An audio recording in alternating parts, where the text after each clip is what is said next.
siya na motivate sa akin parang magpatuloy at yun nga yung nakita ko sa buhay ni Josue, di ba? So dito pero before we start, no, mag-pray muna po tayo kasi parang alam mo yung mabawasan yung kaba ko.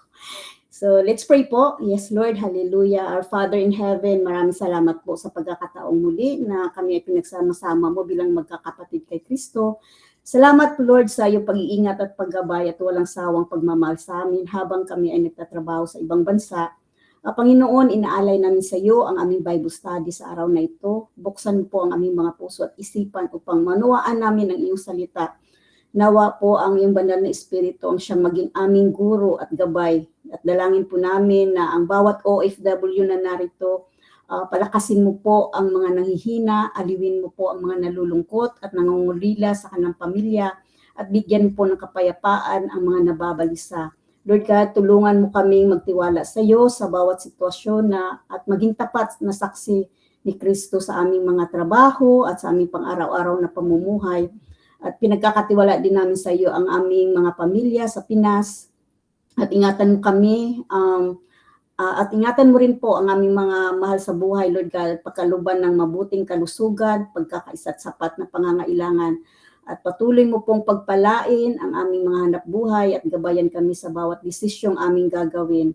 At nawa, Lord, na aming sasabihin at marinig sa oras na ito ay magbigay ng kaluwalhatian sa iyong pangalan at magpatibay ng aming pananampalataya. Ang lahat ng ito ay aming dalangin sa makapangyarihang pangalan ni Jesus. Amen and amen. Thank you, Lord. Hallelujah. So, before we start, may mga katanungan ako sa bawat isa. No? I know na mga OFW nandarito, really talaga sa magiging topic natin sa gabing ito. Sa oras na ito. Kasi I know na ang iba ay umaga, iba ay hapon, di ba? So, hindi pare-pareho yung oras natin. So ito talaga is talaga para sa ating mga OFW. So ito yung ano ang pinakamahirap na pagsubok na naranasan mo bilang OFW? So yun pong Sino po yung matapang na sasagot?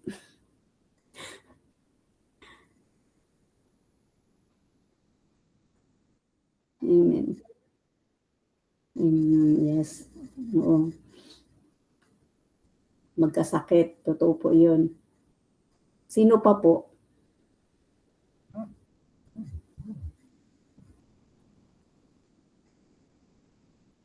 Wala na po. Okay, so okay, sino po yun? Ako, sis. Okay, sis Eds. Ano po yung tanong, sis? Hindi ko narinig. Ano yung pinakamahirap na pagsubok na naranasan mo bilang OFW? Yung pinakamahirap na pagsubok na naranasan ko nung una ko pa lang. Tapos, kasi first time ko mag-abroad. Tapos, sabi nila, sinasabi ng alaga ko, wala kang ginagawa, para kang aso.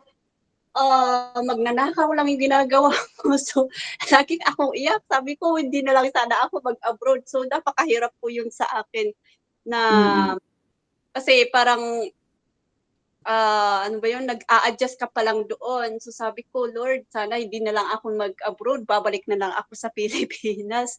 So napakahirap yun na hindi mo alam ang gagawin kasi yun nga, nung una pa lang is malaki yung utang ko. So napakahirap po yun sa akin. Pero ngayon na wala na yung utang ko, nasanay na rin dito. So hindi na mahirap yun. So yun lang siguro pag may problema is napakahirap na wala kang kakampi. Wala kang, kahit sabihin mo sa iyong pamilya, pero wala din silang magagawa kasi yun nga, OFW tayo. So yun po yung na-experience ko nung una-una ko pa lang dito. Araw-araw po ako umiiyak noon. Kaya stress.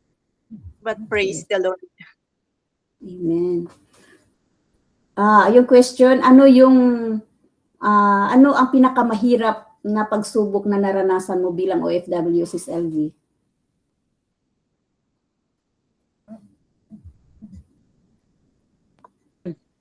Buhay ng OFW, yung isang pinakamahirap. na ano Mm. is yung magkasakit ka na ikaw ang mag-alaga ng iyong sarili, uy grabe. Tapos Mm. magkasakit ka, kahit nagkasakit ka, kailangan mo pang magtrabaho. Hindi Mm. katulad diyan sa Pilipinas, 'di ba, magkasakit puwede kang mag-leave, puwede kang paalam, hindi ka papasok. Pero dito hindi puwede. Kaya kahit may sakit Mm. ka, papasok ka hangga't kaya mo, papaugot-ugot hangga't hindi ka pa nawawalan ng malay. Ayun, kaya 'yun ang talagang ang ano pala 'yun, tapos ikaw ang magluto ng iyong pagkain ng sarili mo. Kahit hindi ka pa makabangon, ay kailangan pumilit kang bumangon para kunin yung gamot mo, iinom ka ng inom talaga ng gamot. Kahit man lang sana minsan sa iyong pag-ano sa kakasakit, sana may mag-abot man lang ng pagkain, sana may Mm. mag-abot man lang ng tubig, sana merong mag-alalay sa'yo kasi tatayo ka, pero nahihilo ka. Yun lang talagang dun mo pala maranasan yung depression, Mm. anxiety, homesickness, kasi wala ka na talagang kakampi. Ano kayang mangyayari sa iyong buhay? Minsan pa inisip mo, sana ano kayang mangyari sa akin, nahilo ako dito tapos mamamatay ako tapos wala ng ano, 'di ba? Kaya yun ang pinakamahirap pa. Dito mo pala maiisip at maano yung tumawag sa Panginoon, at dun talaga dito mo na mararanasan, sana hindi na lang ako nag-abroad, sana lang dahil lang sa pera, na kung tutusin nagtatrabaho naman tayo hindi na sa ating sarili kundi sa ating family, o 'di ba? Parang unfair ang buhay. Lalong-lalo na ikaw ang mother, breadwinner, inisip mo, ipinanganak ba ako na naging ganito? Ayan. So, yun, Sis Maricel. Amen, amen. Thank you, Sis LV. So, gusto ko lang ipakilala sa inyo si Josue. Alam ko yung iba sa atin dito nag-aaral sa theology, so kilala na natin si Josue, di ba? Pero yung sa iba na yung kumbaga bago dito, ang ano natin sa buhay ni Josue. Si Josue ay anak siya ni Nun. Lahi siya sa tribo ni Ephraim. At ano siya, si Ephraim anak ni Joseph, 'di ba? Yung Joseph the Dreamer. So, ang original niyang pangalan Hosea. So, ibig sabihin ay kaligtasan. So, pinalitan ni Moises sa kanyang pangalan, ginawang Joshua, na ang ibig sabihin ay ang Panginoon ang kaligtasan. So, ang kanyang tungkulin bilang leader ay siya yung personal na katulong ni Moises nung buhay pa si Moises, no? Nung magkasama sila bago siya siya yung natuto siyang mamuno habang kasama niya si Moises. So, ibig sabihin siya yung parang training ni Moises nung nabubuhay pa si Moises. So siya rin ang naging pununo ng hukbo ng Israel laban sa mga Amalisita. So siya din isa siya sa doon sa mga 12 espiya, di ba, na ipinadala upang siyasatin ang lupang pangako. So dalawa lang sila ni Josue, ni Caleb, si Caleb yung kasama niya na nagtiwala sa pangako ng Diyos, yung talagang may faith. Dahil sa kanilang pananampalataya, sila lamang sa kanilang henerasyon ang pinayagang makapasok sa lupang pangako. Di ba? Sa 12, sila lang ni Caleb ang pinayagan. So, ang kanyang pagtawag bilang leader ay nung namatay si Moises. So, itinalaga siya ng Diyos upang pamunuan ang Israel. So, ito yung dito na natin maano sa Joshua 1:9, sa Joshua chapter 1, ang pagtawag kay Josue, di ba, na mag-abroad. So mag-abroad din na kailangan ni Josue mag-abroad. So dito makita natin dito na sa verse 9 na makita yung pagpapalakas ng loob at pagtitiwala sa Diyos na yung assurance ng kanyang presensya. So bago pumasok ang mga Israelita sa lupang pangako, di ba, nung time na yon na namatay si Moises, Joshua talaga ng Diyos. So hindi madali ang kanyang nagiging tungkulin. So hinarap niya ang mga digmaan, yung mga hamon, yung malaking responsibilidad. Siyempre kung imaginin mo no, yung mga Israelites na iniwan sa kanya, it's ilang milyon yung Israelites na di ba, yung sa kanya, yung parang pinagkatiwala sa kanya. So bago pumasok ang mga Israelita sa lupang sa mga wala na ako. So alam ng Diyos na maaring matakot at manghina si Josue, di ba? So kaya sinabi niya doon sa verse 9 na, hindi ba't inutos ko sa iyo magpakatatag ka at magpakalakas ng loob? Huwag kang matakot o manghina sapagkat ang Panginoon mong Diyos ay kasama mo saan ka man pumaroon. Kaya pinamagatan ko ito na saan ka man naroon, kasama mo ako, or wherever you are, I am with you. So, yun po na makita natin na si Josue, doon pa lang sa nag-spy sila, di ba sa 12 spy, isa siya, doon pa lang nakita na talaga ni Lord yung faith niya. Kaya nakita ni Lord na kumbaga siya yung ginamit talaga ni Lord na pumalit kay Moises. Kasi doon pa lang, kung babasahin natin yung Numbers 14, 6-10, pwede yung pakibasa, Sis Eds. Numbers 14, verse 6-10.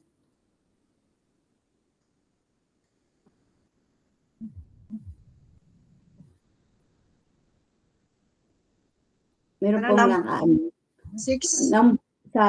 Numbers 6-10. Nung siya na kasama siya sa 12 spy. Okay, Numbers 6-10. Oo. 6-10. Sabi niya dito, sa ikawaling araw, magbibigay siya sa pari ng 2 inakay ng kalapati o bato. Parang mali. 14, 6-10. 6. To 10. Kasi kasi dito yung sitwasyon nila, pinanghinaan sila ng loob. Yung kumbaga yung 10 kasi 'di ba nagdi-discourage doon sa mga Israelites. But sila si Caleb at siya, talagang sila yung nanindigan na hindi kumbaga nagbigay ng encouragement doon sa mga Israelites na mga kasama niya na huwag matatakot. So yun yung dito. Numbers? Ito nagsimula. Oo.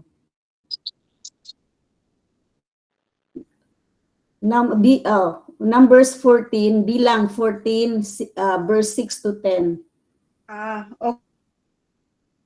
Okay. So, Numbers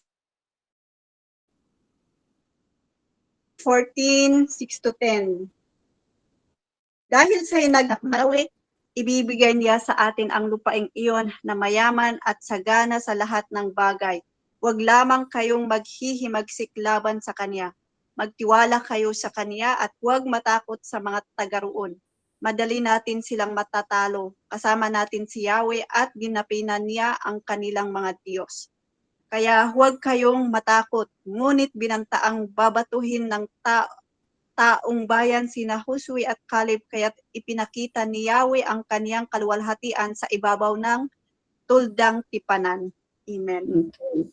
So, amen. So, in our present time, tayo, di ba, hindi tayo lalago sa ating spiritual life kung wala tayong nararanasan na pagsubok sa buhay. At yung may mga kasabihan nga, di ba, every time na walang bida kung walang kontrabida.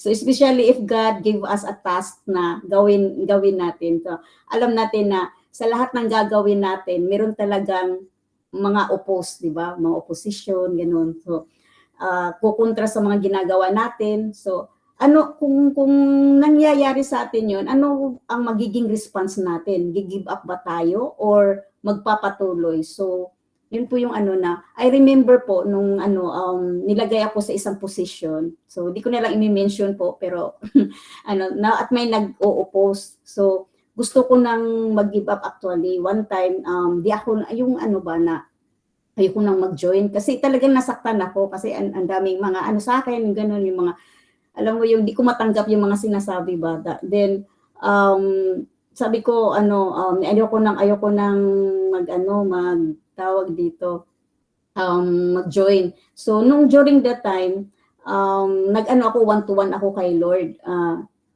Then, yun nga, then Joshua 1:9, nag-speak talaga sa akin itong Joshua 1:9 na, kung baga yung, di ba, yung magpakatatag ka, huwag kang mag-give. Parang ganun ba yung talaga sa akin. So at may confirmation din yun kasi yung nag-appoint sa akin, kinausap ako at sinabayan na hindi ako ang pumili sa iyo, kundi si Lord ang naglagay sa iyo sa posisyon na yan. So kaya yun, nagpatuloy ako at yun nga, praise God, itong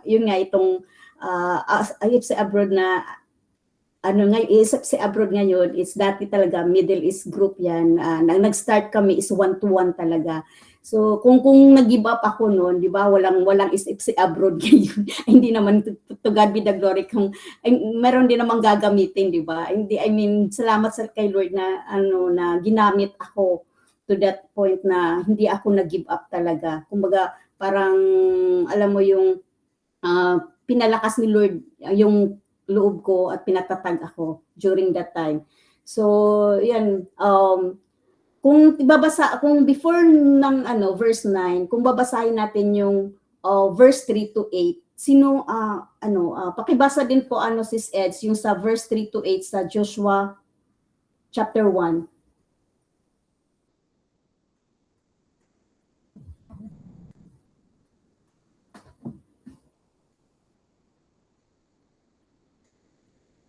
Verse, Joshua verse 3 to 8.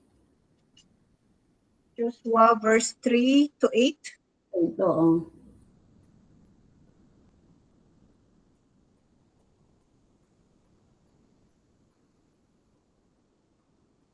Joshua chapter 3 verse 8. 3 to 8. Kasi ito yung na bago Sabihin mo sa mga paring Levita na magdadala ng kaban ng tipan na magtuloy na sila sa ilog Jordan, ngunit pagdating nila sa tubig chapter sa 1. pampang. Ha? Chapter 1 yan? Verse 1 Chapter to 1 verse 3 to 8. chapter 1 Bago verse ang 3. chapter 9. Sabi niya dito, Chapter 9 verse 9, I mean, sorry. 1 verse 3, gaya ng aking sinabi kay Moises, ibinigay ko na sa inyo ang lahat ng lupaing inyong mararating. Ito ang magiging hangganan ninyo sa hilaga. Sa hilaga ay ang kabundukan ng Libanon, sa timog ay ang disyertos. Sa silangan ang malaking ilog Euphrates, at sa kanluran mula sa lupain ng mga Hitiyo hanggang sa dagat Mediteraneo. Walang makakagapi sa iyo habang ikaw ay nabubuhay. Sasamahan kita gaya ng pagpatnubay ko kay Moises. Hindi kita iiwan, hindi pababayaan man, magpakatatag ka at lakasan mo ang iyong loob sapagkat ikaw ang mamumuno sa bayang ito sa pagsakop nila sa lupaing ibibigay ko sa kanila ayon sa aking pangako sa inyong mga ninuno. Basta't magpakatatag ka at lakasan mo ang iyong loob. Sundin mong mabuti ang buong kautosang ibinigay sa inyo ni Moises, huwag kang susuway sa anumang nakasaad doon at magtatagumpay ka saan ka man magpunta. Huwag mong kaliligtaang basahin ang aklat ng kautusan. Pagbulay-bulayan mo iyon araw at gabi upang matupad mo ang lahat ng nakasaad doon. Sa ganon, magiging masagana at matagumpay ang inyong pamumuhay. Tandaan mo ang bilin ko, magpakatatag ka at lakasan mo ang iyong loob. Huwag kang matatakot o mawawala ng pag-asa sapagkat akong si Yahweh na iyong Diyos ay kasama mo saan ka man magpunta. Amen. Amen, amen. So, dito makita natin na pinapaalala ng Diyos kay Josue ang tatlong mahalagang katotohanan. So, una, yung Diyos ay tapat sa kanyang mga pangako, di ba? Sinabi niya kay Josue na ibibigay niya sa Israel ang lupang kanyang ipinangako. So, pinakita nito na ang Diyos ay hindi nagsisinungaling at hindi nakalimot sa kanyang mga pangako. So, maring hindi natin agad makita yung katuparan, ngunit sa tamang panahon, kikilos ang Diyos sa buhay natin. Diba? So, yun nga, yung ikalawa din, yung tagumpay ay nakasalalay sa pagsunod sa salita ng Diyos. Inutusan si Josue na sundin ang kautusan ng Diyos at huwag itong lilihis. Diba? So, ang tunay na tagumpay ay hindi lamang tungkol sa yung magandang trabaho, yung mataas na sahod, or maraming naipon. So, ang tunay na tagumpay ay ang mamuhay tayo na sumusunod tayo sa will ni Lord. Tama po ba? Amen po ba? Amen. So, pangatlo po ay nakita natin yung maging matatag at matapang. So, ang katatagan ay hindi nagmumula sa ating sariling kakayahan, kundi sa pagtitiwala sa Diyos. Kapag ang ating puso ay nakasandig sa kanyang salita, magkakaroon tayo ng lakas na harapin ang anumang pagsubok. So, bilang mga OFW, maaring dumaan tayo sa pangungulila, sa pagod at ibang-ibang hamon sa buhay natin, di ba? Yung Ngunit kung panatilihin nating nakatuon ang ating puso sa Diyos at sa kanyang salita, bibigyan niya tayo ng karunungan, lakas at direksyon sa bawat araw. So, ang pagiging OFW talaga ay hindi madali.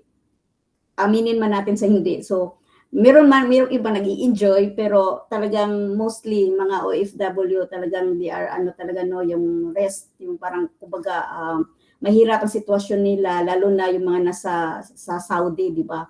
So, marami ang nagsakripisyo, yung mostly sa atin ang pamilya, mga anak, yung natin, yung upang mabigyan natin sila ng magandang kinabukasan.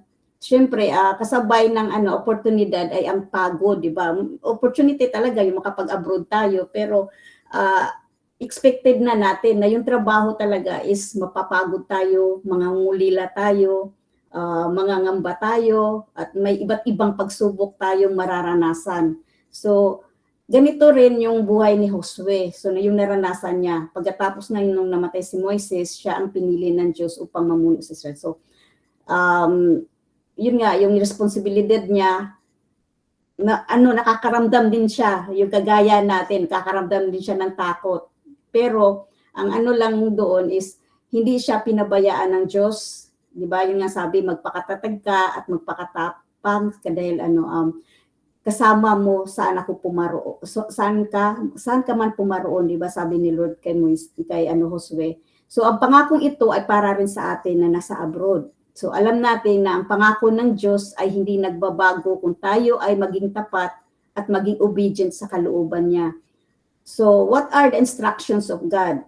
Una, yung huwag matakot. Di ba? Huwag matakot. So, ano nga ba yung takot?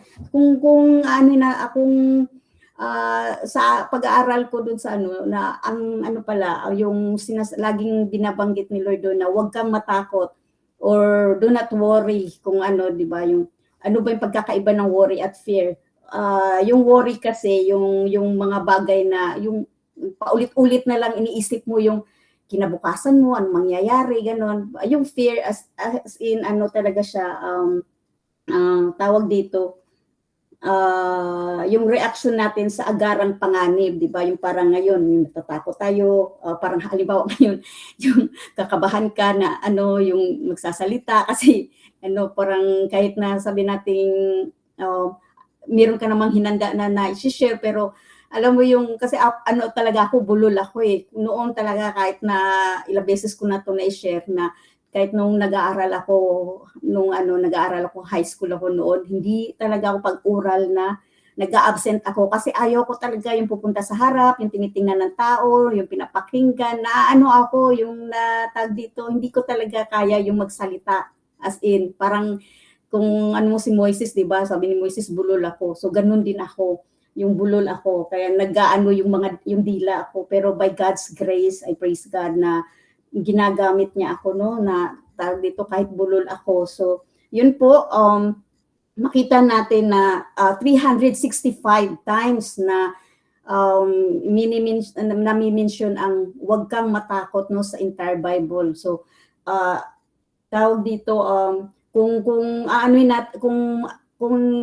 natin yung 365 times, ibig sabihin, it's a whole year, di ba? Yung 365 days na araw-araw tayo pinaalalahanan ni Lord na huwag matakot. So, ibig sabihin, araw-araw tayong pinaalalahanan na hindi tayo dapat mangamba, hindi tayo dapat matatakot sa anumang mga sitwasyon na kinakaharap natin ngayon. So, marahil, ang kinatatakutan natin ay yung mawalan ng trabaho, di ba? Especially sa mga lugar na pag talagang wala ka ng visa or tapos renew na lang, hindi walang citizen na yung kumbaga maghihilap ka pa, makakahanap pa kaya ako ng trabaho, ang hirap-hirap lalo na ngayon, 'di ba, sa sitwasyon sa Dubai, at actually maraming nawawalan ng trabaho na hindi agad-agad nakakahanap ng trabaho uli kasi nga 'di ba yung nangyayari na bombahan. So maraming mga employer na umaalis doon, tapos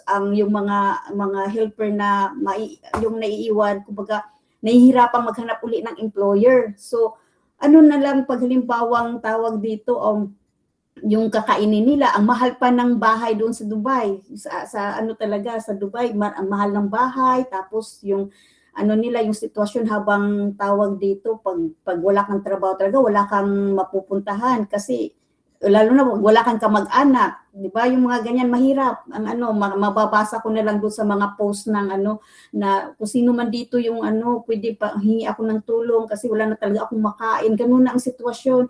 So alam mo yung ano na mahirap pag mawalan ka ng trabaho talaga na nasa ano ka, nasa lugar ka na tawag dito yung nasa abroad ka. I mean, so at lalo na yung ano, yung sabi nga kanina ni Sis Ann at Mrs. Elvina, yung magkasakit habang malayo sa pamilya. Kasi pag nasa Pinas tayo, okay lang kasi may mag-aalaga sa atin, yung mga kamag-anak natin, yung kapatid. Meron at meron talagang magbabantay sa atin, di ba? At actually, meron akong kaibigan sa Dubai noon na tawag dito, nagkasakit siya, uoperahan siya sa yung gallstone niya. Tapos sabi niya, alam mo, naisip ko, sabi niya, ang hirap pala magkasakit dito kasi pag nasa hospital ka, walang magbabantay sa'yo, ikaw lang mag-isa, ikaw lang ano, talagang nahirapan daw talaga siya na ano, tapos yung lalo na pag may opera ka, tapos pagbalik mo sa trabaho, mga ilang araw ka lang magpahinga, hindi ka gaya na nasa Pinas ka, pwede kang magpahinga ng ilang linggo, pag ano, bibigyan ka lang ng 2 araw, 3 araw, balik ka uli sa trabaho. Di ba mahirap yung ano, na yung ganong sitwasyon.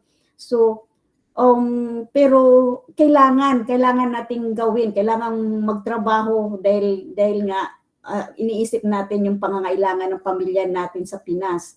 So, dito makita din natin no yung nasa abroad nga tayo, pero yung alam mo yung pag may problema tayo, hindi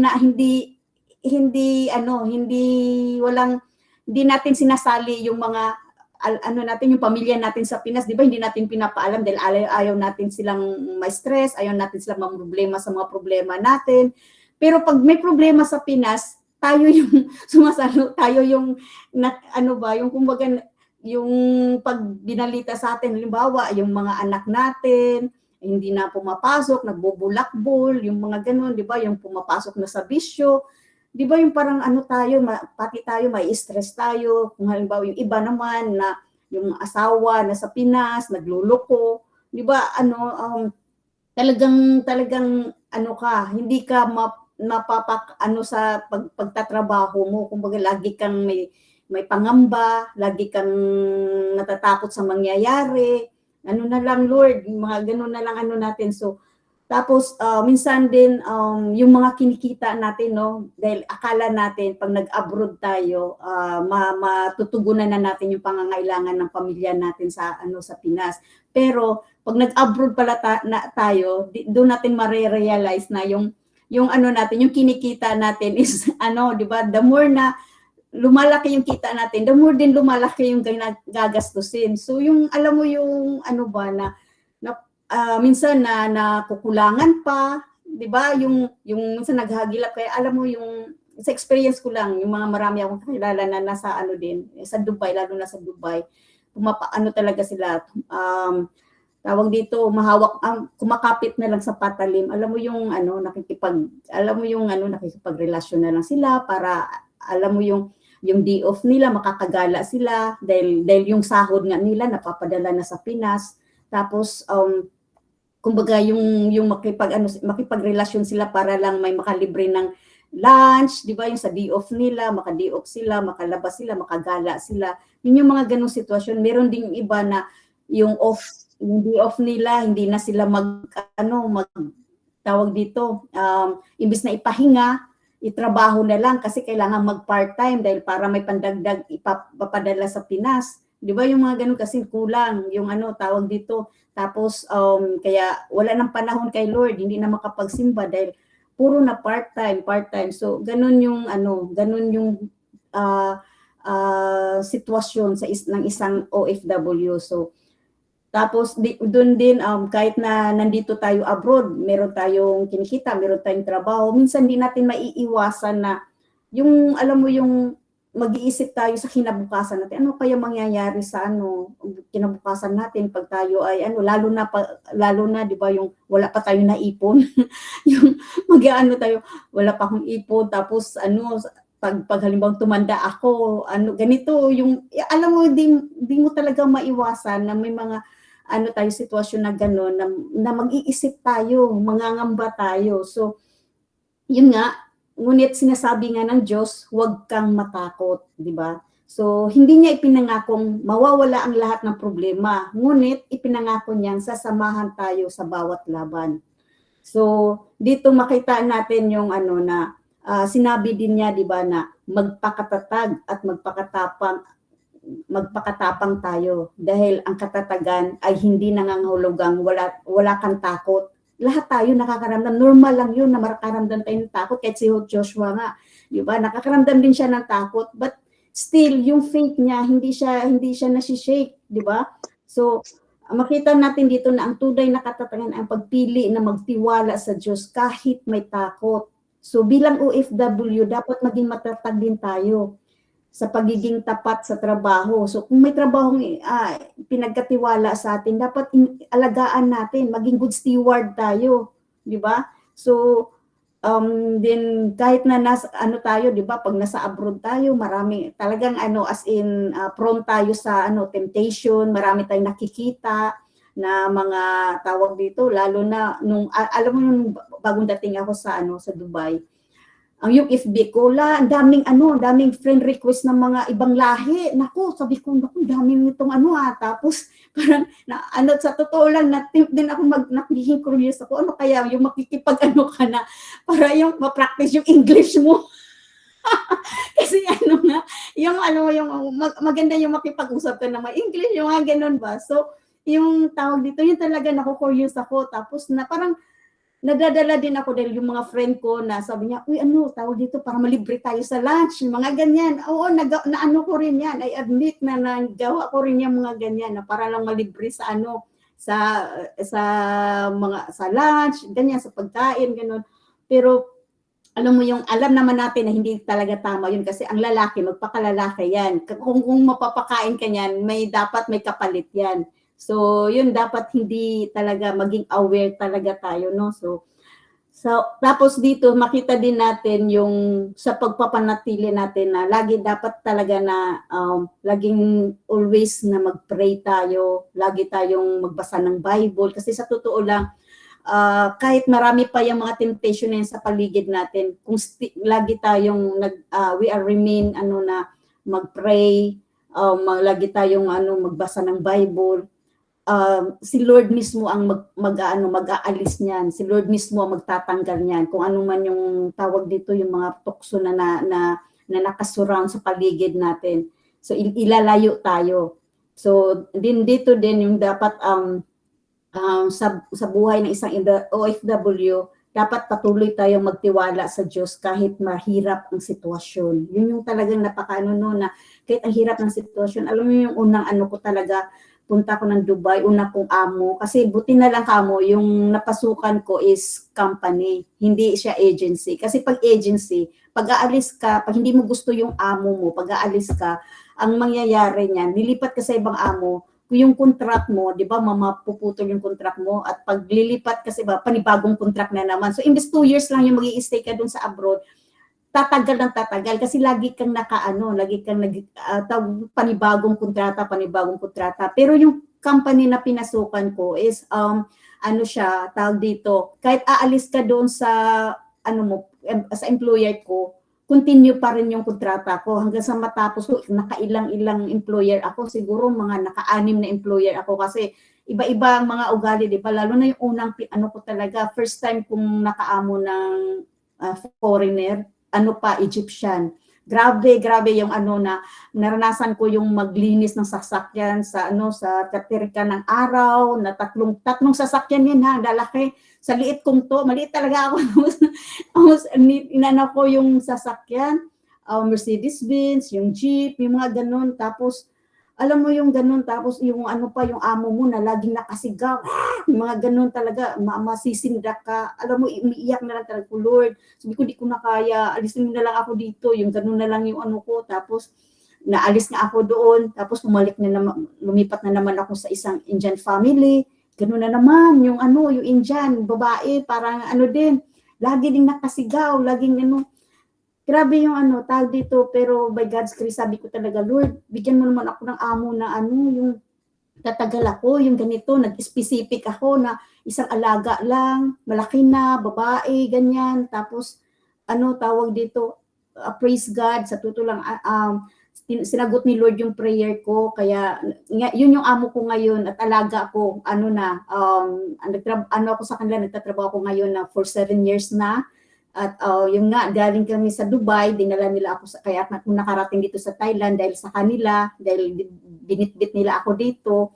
So, it's a big, ano talaga na, pasalamat ako kay Lord kasi yung prayer ko noon na ganun is talaga specific, sinagot nila. Tapos, ngayon yung alaga ko is 14 years old. Parang, ano, alam mo yung, ano, na, tawag dito, hindi ako ganun. Kahit na, yung sahod ko is hindi talaga siya nag-i-increase kasi naging kontento na ako kasi yung trabaho ko naman is ano naman, deserve naman yung kasi tawag dito, hindi naman ako talaga nahihirapan lalo na pag ganitong bakasyon, nagbabakasyon sila every 2 months silang nagbabakasyon, so kahit nagbakasyon sila, sumasahod pa rin ako. So yun yung malaking privilege ba, malaking opportunity sa privilege sa akin na tapos may 1 month pa akong vacation.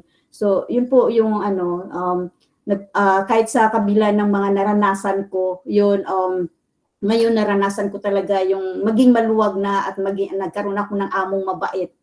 So, yun, ang ano natin dito is dapat kahit sa mahirap ang sitwasyon, pag magtiwala tayo kay Lord, pag inaano talaga natin, lahat pinagkakatiwala natin sa Kanya, lahat, nakikita naman ni Lord yung mga paghihirap natin eh. So, dapat lagi nating ang lakas, tandaan natin na ang lakas natin ay hindi nanggagaling sa ating sarili kundi sa Panginoon. Yun yung kasi 'di ba minsan maririnig natin sa kapwa natin na uy, ako pa, malakas pa ako, ganyan, kaya ko yan, yung mga ganung word na maririnig natin kahit ilang pa yan, yung part-time yan, kakayanin ko yan.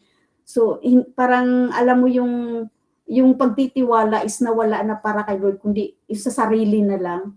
So, yun yung ni Lord, ayaw ni Lord. Ang gusto ni Lord is yung tayo ay nakarely sa Kanya, tayo ay maging dependent sa Kanya. So, yun po yung na dapat sa sitwasyon natin as an OFW, maging matatag tayo, maging matibay tayo kasi ang pangako ng Diyos ay pinakadakila at ang presensya ng Diyos ay higit sa lahat ng bagay, di po ba? So, hindi sinabi ng Diyos kay Josue na dito, magiging madali ang lahat. Ang kanyang pangako ay kasama kita saan ka man pumaroon. So, maaring malayo man tayo sa Pilipinas, ngunit hindi tayo malayo sa Diyos. We know God is omniscient, omnipresent, and omnipotent ba yung So, siya kahit saan tayo, nandoon si Lord. So, alam natin na hindi tayo pababayaan ni Lord. So, tawag dito, every time na nalulungkot tayo, alam natin na kasama natin siya, nakikinig siya sa mga hinaing natin, kahit anong problema na natin sa Kanya, alam natin na walang imposible kay Lord. Alam mo yung mayroon din akong kaibigan na nagkasakit din siya ng cancer sa ovary.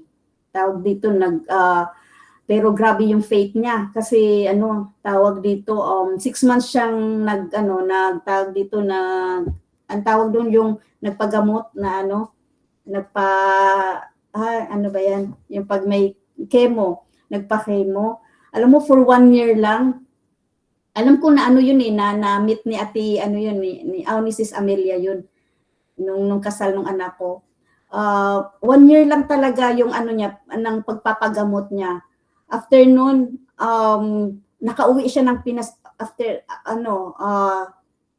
after the next year na siya, nakauwi siya kasi pinayagan na siya ng doktor dahil fully na talaga siya, magaling na siya. So ganun ka ba na tawag dito na kahit sa ganung sitwasyon niya, di mo siya makitaan talaga na nalulungkot siya, nag-aalala siya. Talagang mas lalo pa nga, siya pa nga nag-i-encourage sa amin eh. Siya pa yung nagsasabi sa amin na, naku, lahat ng ano, dapat maging ano tayo, maging matatag tayo. Grabe yung faith niya talaga. Hanggang ngayon, makita mo talaga sa kanya na nagpapatuloy pa rin naman siya ng ano, yung follow-up check-up, pero talagang as in totally healed na talaga siya. So, yun po yung ano na walang imposible kay Lord. Kahit na sa sitwasyon natin no, na maranasan man natin yung sa abroad na tayo ay magkakaroon ng mga matinding pagsubok, but we know and we believe that God is always with us. God is in us. Di po ba? So, dito makita natin na siya ang kapag nag-aalala tayo sa ating pamilya, minsan 'di ba makita natin na lang ano na nangyayari, lalo na pag may mga kalamidad, bagyo, yung mga tawag dito lindol. Pero minsan 'di ba yung ano tayo, confident tayo na we know na hindi sila pababayaan ni Lord. Babantayan sila ni Lord, 'di ba? Kaya lagi tayong nagpe-pray, lagi tayong magano talaga na tawag to mag-i-intercede sa kanila. Kaya nga sa ating mga OFW, hindi lang naman na pumunta tayo dito abroad para lang magtrabaho. Dapat din meron tayong purpose, merong layunin si Lord sa buhay natin, kaya tayo nandito upang maging ilaw sa ating mga pinagtatrabahuan.